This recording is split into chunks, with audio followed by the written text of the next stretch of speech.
नमस्कार दोस्तों, आप सभी लोगों का स्वागत है हमारा चैनल KLY न्यूज़ में। वीडियो को आगे देखने से पहले लाइक करिएगा, चैनल पे नए होंगे तो सब्सक्राइब करिएगा, साथ ही में घंटी को ऑल पे सिलेक्ट करके वीडियो को आगे शेयर करना ना भूलिएगा। दोस्तों, आप सबको बता दें कि आज सुबह में खेसारी लाल यादव का एक काफ़ी ज़बरदस्त हाई लेवल का होली गाना रिलीज किया गया है। जी हाँ दोस्तों, जिस गाने का टाइटल है हमार बाड़े पति। जी हाँ दोस्तों, हमार बाड़े पति जिस गाने को गाए हैं खेसारी लाल यादव और शिल्पी राज, जिस गाने में खेसारी लाल यादव के साथ शिल्पी राघवानी नजर आ रही है।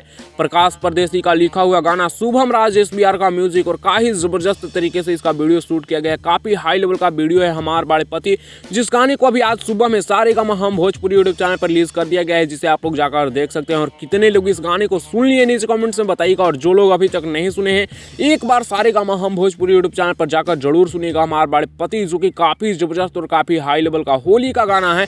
फिलहाल इस होली गाने के बारे में आप लोगों का क्या कहना और इस साल का कौन सा फेवरेट होली गाना खेसारी लाल यादव का आप सबका है, नीचे कमेंट्स में बताना ना भूलिएगा। फिलहाल मैं इस वीडियो को खत्म कर रहा हूँ। वीडियो कैसा लगा कमेंट्स में बताइएगा। अगर अपडेट पसंद आया होगा तो लाइक शेयर सब्सक्राइब करना ना भूलिएगा। और हाँ, सारेगामा हम भोजपुरी पर आज जो गाना है उसे आप लोग सुनिएगा और नीचे कमेंट्स में जरूर बताइएगा कि गाना कैसा लगा।